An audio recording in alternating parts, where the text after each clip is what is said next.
पाक भारत कशीदगी 47 के बाद से कभी शायद कुछ ऐसा अरसा आया ही नहीं है जिसमें कमी आई हो, लेकिन बाद मौके ऐसे आते हैं जिसमें एक जंगी जुनून इंडिया के अंदर लगता है कि अरूज के ऊपर है, और वो बहुत हर दूसरे तीसरे साल एक ऐसी सिचुएशन पैदा हो जाती है।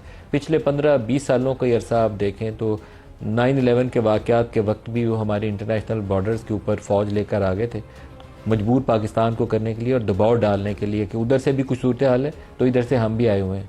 पुलवामा का अटैक हो तो उसके अंदर पाकिस्तान के ऊपर इल्ज़ाम तराशी पे भी तैयार थे और कुछ और भी इल्ज़ाम लगाकर कुछ करने पे आमादा थे। पाकिस्तानी जवाब से उन्होंने वापसी की राह तैयार की, बालाकोट पे आके स्ट्राइक कर दी। पाकिस्तान ने जब उनके जहाज़ मार गिराए तो शर्म फिर भी नहीं आई, फिर भी वो अपने उसी दावे पे और इल्ज़ाम पे कायम रहे। अभी भी सूरत हाल कुछ वैसी ही है, मिलती जुलती। जो कुछ हुआ पहलगाम के अंदर, पाकिस्तान कहता है कि इंडिपेंडेंट इन्वेस्टिगेशन करते हैं, जो जिम्मेदार होगा तयन हो जाएगा, लेकिन उसकी तरफ जाने की बजाय इल्ज़ाम यह है कि पाकिस्तान ने किया और पाकिस्तान के ऊपर बराह रास्त जारहाना कार्रवाइयों का वो आगाज़ कर चुके हैं। पाकिस्तानी सफारती अमले की तादाद में कमी की, पाकिस्तान का वहाँ जो मिलिट्री अटैशीज़ हैं उनको वहाँ से पर्सोना नॉन ग्रेटा करार दे दिया। इसी तरीके से और जितने इकदाम ले सकते थे, लेकिन एक उसमें सबसे बड़ा जो मामला है वो है इंडस वाटर ट्रीटी, जिसको वो कह रहे हैं कि हेल्ड इन अबेंस, जिसकी दुनिया के इंटरनेशनल लॉ में गुंजाइश नहीं है, लेकिन अभी जारहियत एक स्टेप आगे चली गई है। आज की ताज़ा तरीन इतलात ये हैं कि चिनाब रिवर के फ़्लो को वो ऑब्स्ट्रक्ट कर रहे हैं, पानी का बहाव रोका जा रहा है। तो प्रोग्राम में आज हमारे साथ मेहमान शख्सियत जिनके ज़िम्मे है पाकिस्तान का बयानिया भी और वो फ़ैसला लेना भी कि अगर भारत की तरफ से एक गोली आती है तो यहाँ से वो 10 गोलियों में जवाब कैसे जाना है। वो टिट फॉर टैट बाकी चीज़ों पे तो हो सकता है, लेकिन अगर पाकिस्तान पे हमला होता है तो हमारा जवाब क्या होगा, कितना मजबूत और तवाना होगा कि दूसरे को समझ आ जाए। वो मेहमान शख्सियत आज हमारे साथ हैं पाकिस्तान के वज़ीर दिफा ख्वाजा मोहम्मद आसिफ साहब। ख्वाजा साहब, बहुत शुक्रिया आप हमारे साथ शामिल हो रहे हैं। सर, बहुत सारी चीज़ों पे बराबरी में जवाब दिया जा सकता है। वो कहते हैं हम रास्ते बंद करेंगे, हम भी कहते हैं हम रास्ते बंद करेंगे। वो कहते हैं सफारती हमला, हमने कहा हम भी सफारती हमला बंद कर देंगे। लेकिन हमला होता है तो फिर हमारा जवाब क्या होगा?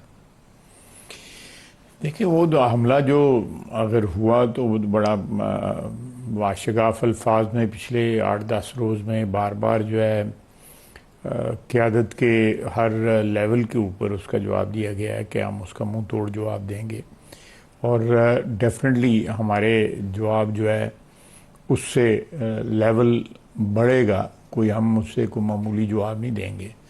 अगर वो जवाब को हमला करते हैं, जो भी मैं डिफ़ाइन नहीं कर सकता इस वक्त, लेकिन जो भी हमला करेंगे डेफिनेटली उससे लेवल जो है ऊपर होगा, हमारे उससे तगड़ा जवाब जाएगा, नीचे नहीं आएगा। बिल्कुल नीचे कभी नहीं आएगा। सर, जो अमरीकी नायब सदर के वहाँ बयान के बाद एक सूरत हाल है, उससे तासुर ये दिया जा रहा है, ख़ास तौर पर भारतीय हम जो कुछ कनेक्टेड लोग हैं उनके डिप्लोमेटिक एरियाज़ के अंदर, वो कहते हैं कि LOC के ऊपर अटैक करेंगे क्योंकि इंटरनेशनल बॉर्डर से तो खुली जंग हो जाती है। जैसे पहले वो आए थे बालाकोट में, उन्होंने कर दिया था, तो हमने जाके तो दूसरी तरफ अपना बदला ले लिया। तो ये इस तरह की कैफियत है, उसको आप एंटिसिपेट कर रहे हैं?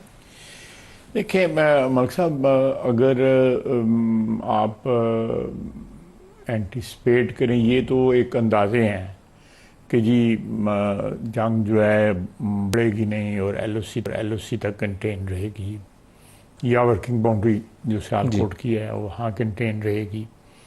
लेकिन जब जंग शुरू हो जाती है तो बाज़ औक़ात जो है ना वो उसको आप कैलिब्रेट नहीं कर पाते, उसको कंट्रोल नहीं कर पाते जो है।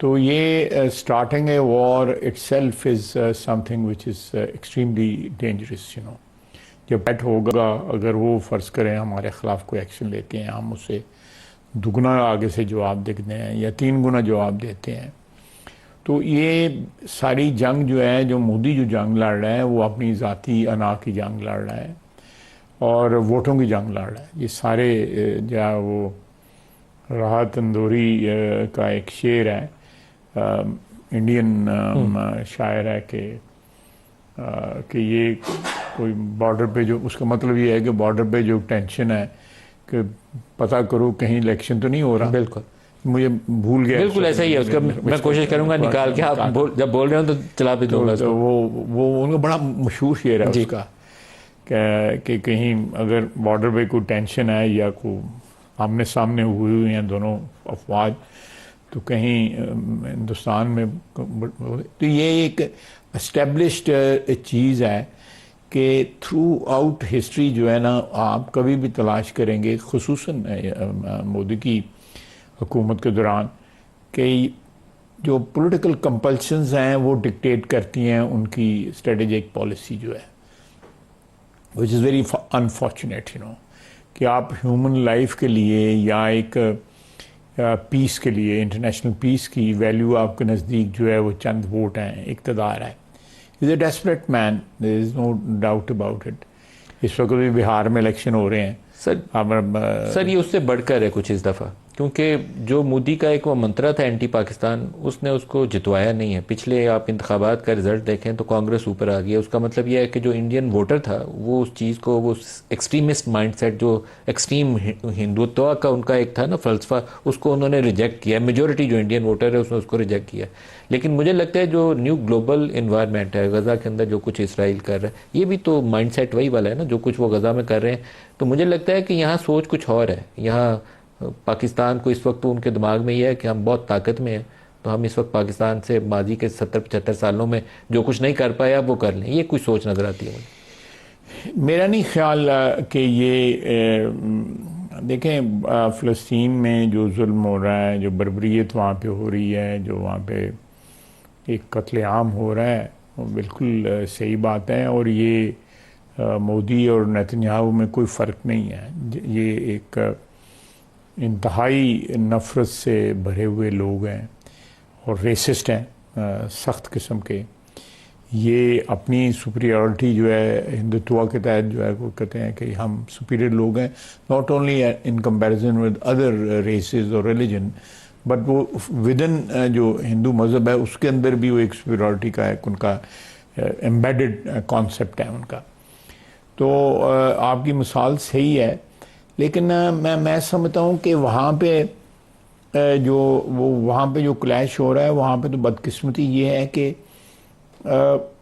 जो गज़ा के मुसलमान हैं उनकी मदद के लिए कोई नहीं आया। अनफॉर्चुनेट चीज़ है ना। मैं किसी और को ब्लेम नहीं करता, मैं तो मुसलमान दुनिया जो है उसको ब्लेम करता हूँ। सर बाकी तो दाएं बाएं जो अरब ममालिक हैं वो शायद आंखें मूंदे बैठे हुए हैं कि हमारी तरफ किसी की नज़र ना पड़े। कोई नहीं उनकी मदद को आया, कोई नहीं मदद को आया। बल्कि अगर कहीं स्ट्रीट प्रोटेस्ट हुआ भी है मैसिव जो है, वो वेस्टर्न कंट्रीज़ में हुआ है। बल्कि यूरोप हो गया, अमेरिका हो गया, ऑस्ट्रेलिया हो गया, लैटिन अमेरिका हो गया, उनके तूल अर्ज़ में जो है प्रोटेस्ट हुआ है। लोगों का ज़मीर जाग रहा है। सर जंग हमें अपनी खुद लड़नी पड़ेगी। हमें भी अपनी जंग खुद लड़नी है। नहीं, जंग हमें खुद ही लड़नी पड़ेगी, लेकिन यह है कि यहाँ पे न्यूक्लियर आर्म्ड दोनों अतराफ हैं। वो गज़ा वाली सिचुएशन जो है वो तो नहते लोग हैं, नहते लोग हैं, बच्चे हैं, औरतें हैं, बूढ़े हैं, बमबारी कर रहे हैं, अस्पतालों में बीमारी कर रहे हैं। लेकिन सर न्यूक्लियर थ्रेशोल्ड, आप डिफेंस मिनिस्टर हैं, क्या चीज़ होगी जिससे आपका न्यूक्लियर थ्रेशोल्ड जो है वो ट्रिगर होता है? उस लेवल पे नहीं जाऊंगा कि उसकी रिप्रिकॉशन ज़्यादा हो जाती हैं। मैं न्यूक्लियर की ऑप्शन की जो है ना, सिर्फ इतना कहूँगा कि वहाँ पे वो जिस दिलेरी के साथ बर्बरियत और कत्लेआम कर रहे हैं वहाँ पे ज़ायनिस्ट जो है सेहूनी जो हैं, वो यहाँ पे जो है हिंदुत्व जो है ना वो उस तरह नहीं कर सकती, क्योंकि वहाँ पे उनको पता है कि आगे नहते लोग हैं, आगे बच्चे हैं, औरतें हैं, बूढ़े हैं और जवान जो हैं वो नहाते हैं, उनके पास कुछ नहीं है। यहाँ पे अगर किसी इस किस्म की वो मेंटेलिटी अगर मोदी ने अप्लाई करने की कोशिश की, जो गज़ा में अप्लाई हो रही है या जो नेतन्याहू अप्लाई कर रहा है या जो नेतन्याहू के जो अलाइज हैं वो अप्लाई कर रहे हैं, उनको उसको मदद कर रहे हैं, उसको मुसल्लह कर रहे हैं, तो यहाँ पे आगे पाकिस्तान जो है वो उस तरह का जवाब देगा कि तारीख़ याद रखेगी कि किसी कौम ने आगे से जवाब दिया था। तारीख़ याद रखेगी। सर इंडिया पाकिस्तान, हम अगर हमारी एग्जिस्टेंस ख़तरे में पड़ी, हमारे ख़िलाफ़ इस किस्म का कदम उठाया गया कि पाकिस्तान को जो है खुदा न खास्ता जो है हमारी जो एग्जिस्टेंस है वो ख़तरे में हुई, तो फिर जो है अगर हम नहीं तो कोई भी नहीं है। फिर सीधी बात है। सर वो सूरत हाल शायद आपको जल्दी फेस करनी पड़े अगर मोदी अपनी उस चीज़ के ऊपर, उस धमकी के ऊपर बरकरार रहता है कि Indus water treaty is held in abeyance, और आपका चनाब रिवर का फ्लो आज उन्होंने ब्लॉक कर दिया। आपकी न्यूक्लियर डॉक्ट्रिन का हिस्सा है कि वाटर सिक्योरिटी जो है उसके अंदर शामिल है। आपने जो स्टेप्स गिनवाए हैं उसमें आपकी एग्जिस्टेंस एट स्टेक हो या आपकी दूसरी तरफ से आबी जारहियत हो, दोनों सूरत में आपकी न्यूक्लियर थ्रेशोल्ड जो है वो एक्टिवेट हो जाती है। नहीं, बिल्कुल सही बात आपने कहा है, और हम चाहेंगे कि इसके लिए जो फोरम्स हैं इंडस वाटर ट्रीटी के लिए, सिंध तास माहिदा जो है वो पहले एग्जॉस्ट कर लें। हम ऑलरेडी उसका टेकअप कर रहे हैं उस मसले को, वी आर इन प्रोसेस। 2-4 रोज आपको पता भी लग जाएगा उसका कि हम जो उस ट्रीटी के जो अंपायर हैं, ग्रंटर तो नहीं मैं कहूँगा, सबसे बड़ा अंपायर तो वर्ल्ड बैंक है, वही ना, वो एक ही है और तो कोई नहीं है, एक ही है, सबसे बड़ा छोटा नहीं है, एक ही है वर्ल्ड बैंक। एग्रीमेंट की इंटरनेशनल सैंक्टिटी है, उसको आप अबेयंस करें, सस्पेंड करें, वो कर ही नहीं सकते, यूनिलैटरल वाली ऑप्शन उसमें एग्जिस्ट नहीं करती। वो अगर उसमें कोई रास्ता निकलता है, लाजमी तौर पे वर्ल्ड बैंक में जो है पार्टनर्स हैं बहुत से लोग, वर्ल्ड बैंक भी तो कोई किसी एक एंटिटी का मलकियत नहीं है ना, उसमें बहुत सबसे बड़ा स्टेक होल्डर तो अमेरिका है उसमें। हाँ जी बिल्कुल। वो उसमें जो है वील एग्जॉस्ट दैट फोरम, और या वो जो एक हमें मुहैया है हमें इस वक्त जो है प्लेटफॉर्म, उसको हम ज़रूर यूज़ करेंगे कि कल को ये ना कहे जी कि आपको ये अवेलेबल था और आपने उसको इस्तेमाल नहीं किया, वो ज़रूर इस्तेमाल करेंगे। लेकिन मैं फिर कहूँगा, चाहे वो आबी जारहियत है या वैसे मुसल्ला जारहियत है, हमारे एग्जिस्टेंस को जिस तरह इस वक्त आपने मिसाल दी, गज़ा की मिसाल दी, बदकिस्मती है, उम्मत मुसलमान की बदकिस्मती है, मैं किसी और को ब्लेम नहीं करूँगा, कतई तौर पे ब्लेम नहीं करूँगा, उम्मत मुसलमान की बदकिस्मती है। पता नहीं रोज़े क़यामत जो है हमने किस तरह फेस करना है रसूलुल्लाह सल्लल्लाहु अलैहि वसल्लम को और खुदा को, कि उनकी उम्मत जो है वो कत्ले आम हो रहा था। उसकी माएँ वहाँ बच्चों के कटे हुए जिस्म उठा के जा रही होती हैं और हम देख रहे होते हैं, हम कुछ कर नहीं पाते। बिल्कुल आपने सही कहा है। मैंने बात की है, बिल्कुल वो इसी ज़िम्न में बात की है कि इंशाअल्लाह ताला कोई हम थ्रेटन हुए, हमारी एग्जिस्टेंस थ्रेटन हुई जिस तरह फ़लस्तीनियों की इस वक्त थ्रेटन है, तो इंशाअल्लाह हमें किसी को आवाज़ देने की ज़रूरत नहीं है। अल्लाह ताला ने हमारे पे मेहरबानी की हुई है। हमारे पास एक नहायत बहादुर फ़ौज है जिन्होंने माजी में भी बेशुमार कुर्बानियाँ दी हैं। इस वक्त भी दहशतगर्दी की जंग के ख़िलाफ़ जो है वो कुर्बानियाँ दे रहे हैं, लगातार कुर्बानियाँ दे रहे हैं। नौजवान बच्चे, अफसर, सिपाही जो है कुर्बानियाँ दे रहे हैं। तो अगर ये ऑल आउट वॉर हुई या ऑल आउट एक सूरत हाल जो है बिगड़ती है, दहशतगर्दी भी तो बाय प्रॉक्सी वॉर है इंडिया की, चाहे वो BLA है, चाहे वो TTP है, वो प्रॉक्सी वॉर है इंडिया की जो है वो हमारी जो है। मैंने आज से 8 साल पहले जो है अमेरिका में बैठ के कहा था कि हमारे सरहदों के दोनों तरफ दुश्मन एक ही है, एक तरफ वो खुद बैठा हुआ है, दूसरी तरफ उसकी प्रॉक्सीज बैठी हुई हैं, वो अफगानिस्तान में बैठी हों या किसी और जगह बैठी हों, वो उनकी प्रॉक्सीज हैं। सो ये जो जंग है हमारे ख़िलाफ़ जो है दोनों अतराफ से हिंदुस्तान लड़ रहा है। ये TTP वालों का किसी मज़हब वगैरह के साथ ताल्लुक़ नहीं है, ये किराए के लोग हैं, ये किसी के लिए भी किसी से पैसे लेके जंग लड़ सकते हैं। तो ये हिंदुस्तान की प्रॉक्सी हैं, ये हिंदुत्व की प्रॉक्सीज़ हैं, ये TTP वाले भी और BLA वाले भी। सो मैंने उस वक्त कहा था 2017 में जब मैं फॉरेन मिनिस्टर था, मैंने उस वक्त भी कहा था ये लोग प्रॉक्सीज़ हैं, और हमने 2 लाख फ़ौज कमिट की हुई थी उस वक्त मैं बात कर रहा हूँ इस बॉर्डर के ऊपर जो हमारा वेस्टर्न बॉर्डर है।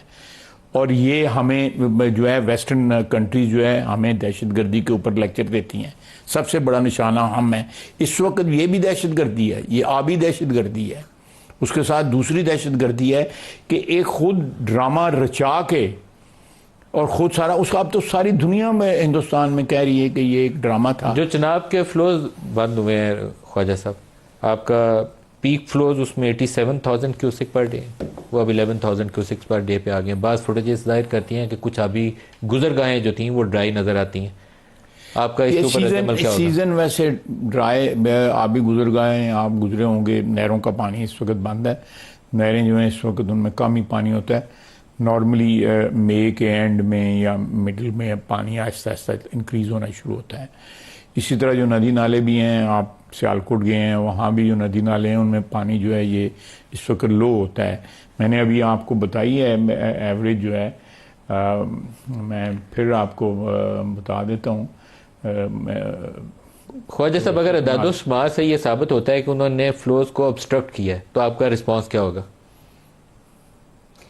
देखिए, ये आज सिचुएशन राइज हुई है, तो हम इसको अपने रिस्पांस को कैलिब्रेट करेंगे। We will raise this issue. इस वक्त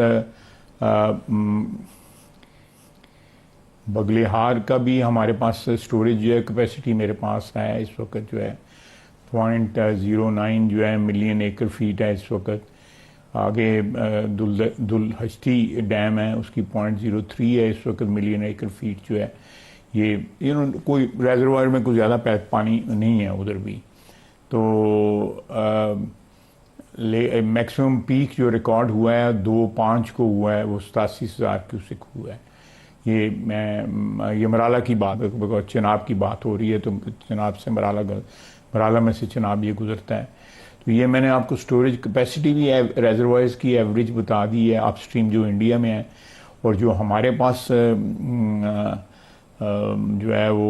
ख्वाजा साहब, आप शाम तक अपने ऑफिशियल से पूछेंगे तो आपको पूरी डिटेल मिल जाएगी कि ऑब्स्ट्रक्शन कहाँ पर और कितनी हुई है। आपका रिस्पांस क्या होगा? देखिए, ये तो हुकूमत फैसला करेगी। मैं अगर कोई मेरे जहन में कोई प्रपोजल है तो मेरे लिए माने है कि मैं नहीं उसको मैं मीटिंग में हो सकता है आज हो सकता है मीटिंग जो है वो आज ही बुलाई जाए इस टॉपिक के ऊपर कि इसको किस तरह फेस करना है।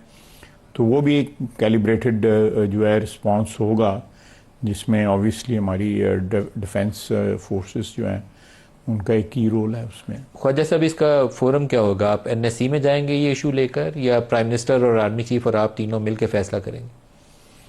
देखें, ये इनिशियली तो इसका एग्जामिन इसको जो है जो आप कह रहे हैं आर्मी चीफ और प्राइम मिनिस्टर ही करेंगे, और उनके साथ उनके जो मावनीन हैं वो करेंगे।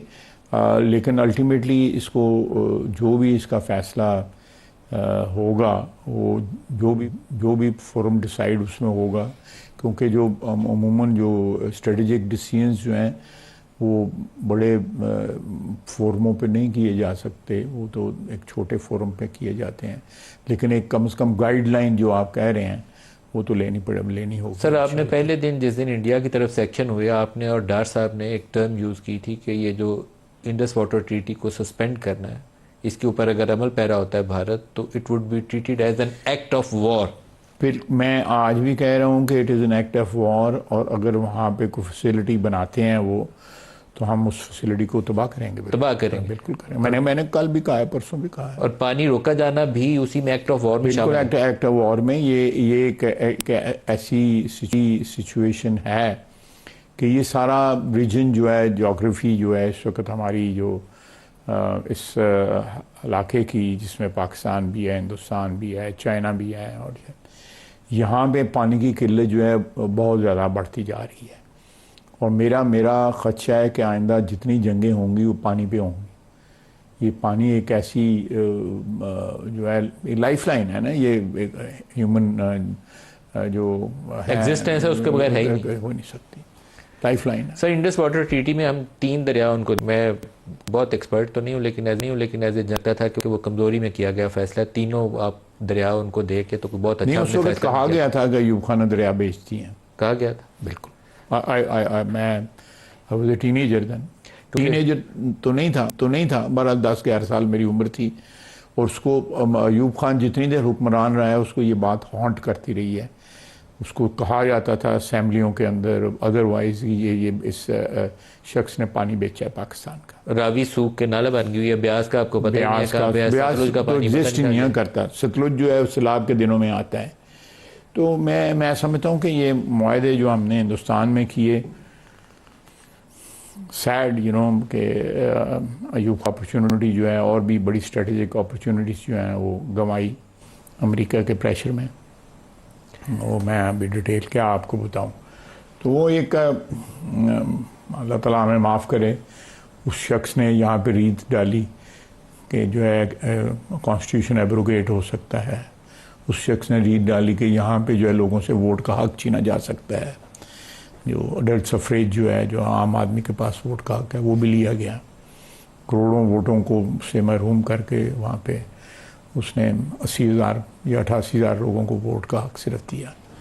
तो ये सारे इकदाम जो थे, ये आई डोंट नो वो किसके लिए काम कर रहा था। कम से कम मेरे नज़दीक तो पाकिस्तान के लिए काम नहीं कर रहा था अयूब खान। सर अल्लाह से अभी आपकी आंखों में आंसू आ गए थे फ़लस्तीन का तज़किरा करते हुए, मैंने आपको इंटरप्ट कर, आप कुछ और भी कहना चाह रहे थे, लेकिन बैसियत कौम आपको, मुझे और हमारे जितने बड़े और पॉलिसी साज आज भी हैं और माजी करीब के जो जिंदा हैं, उन्हें अल्लाह ताला के सामने सजदे में जाके तौबा करनी चाहिए जो हमने इस कौम के साथ और इसके मुस्तकबिल के साथ कर चुके हैं। देखिए हमारे मैंने बार बार कहा है, मैं I am on record, sometimes people feel very uncomfortable कि जब भी डिक्टेटर्स आते हैं, चाहे वो ज़ियाउल हक थे, चाहे जनरल मुशर्रफ साहब थे, या अयूब खान था, या याह्या खान था, इन्होंने जो फ़ैसले किए हैं, आप तारीख़ उठा के देख लें कि उन फैसले में पाकिस्तान ने नुकसान उठाया है, पाकिस्तान को उसका फ़ायदा नहीं हुआ।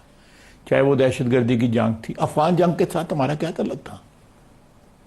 अगर किसी मुल्क में उस मुल्क की हुकूमत के इन्विटेशन के ऊपर सोवियत यूनियन की फ़ौज आ जाती है, तो हमें लगते हैं वहाँ पे जाके जो है अमेरिका के साथ लड़ाई शुरू कर दें, और फिर खैरात मांगते हैं, वो कम देते हैं, तो हम कहते हैं, ज़िया साहब ने कहा जी कि ये पीनट्स हैं।